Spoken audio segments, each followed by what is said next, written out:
Ah, Miss, excuse me lang, Miss, pwede po ba kayong maabala?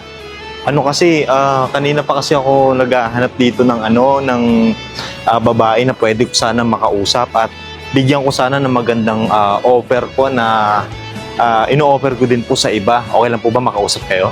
Anong offer po? Anong pangalan niyo po? Rosa, Ilang taon na po kayo? 22. 22. Nasa legal age naman na po kayo. May jowa po ba kayo? May boyfriend po? Asawa? Wala. Single po? Ganito kasi te. Hindi ko na patatagalin te.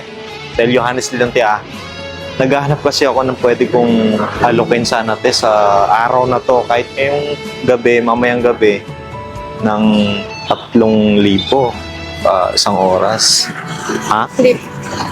Ayaw niyo po? Hindi, te, sasama lang naman po kayo sa akin kahit isang oras lang po or kahit 30 minutes lang po. Ayaw niyo po? May inantay lang. May po yun. Siguro, te, baka naliliitan ka lang sa 3,000. Te, ganito ha? Diretsoy na kita. Gawin ko lang 5,000. Kahit 20 minutes lang. 30 minutes. Hindi po ako ganong babae. Hindi po kayo ganun. 7K. Te, sasama lang naman po kayo. Saglit na naman po yun. Tsaka ano lang naman po yun eh. Baga parang ano lang, laro-laro lang na parang ano lang. Basta alam mo na yun. Alam mo na ibig sabihin. May respeto po ako sa sarili.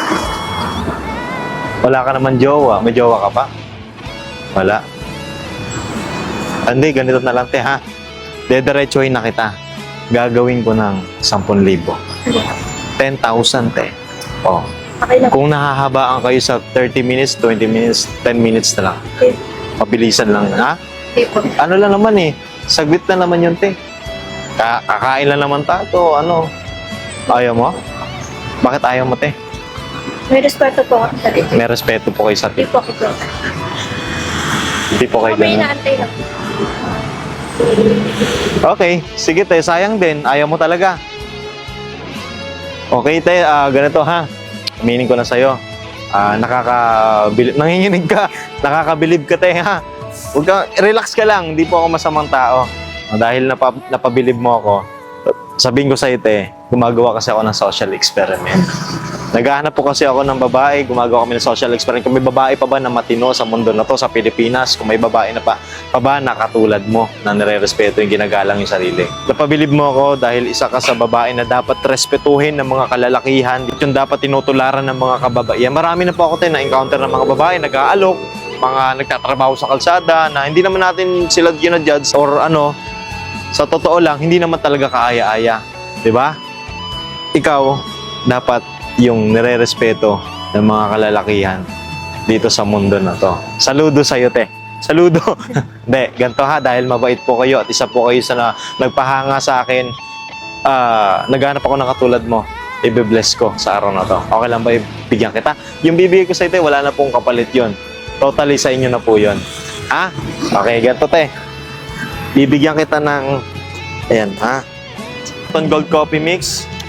Sa ito may glutathione collagen, herbal coffee. Dahil dito nakakatulong tayo sa iba. And nagpapalakas ng buto ng anit, nakasukasuan, nagpapalinis ng liver kasi may glutathione collagen nga. And herbal coffee pwede sa acidic at pwede sa may diabetes. Tamis kasi niya, stevia.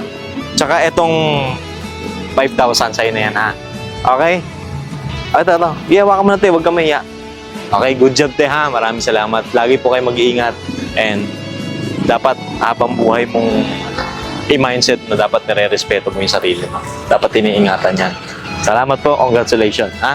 Follower. Yun. Dito na po ako, te. Maghahanap na ako ng hotel. Hindi, joke lang. Thank you, ha? Bye-bye.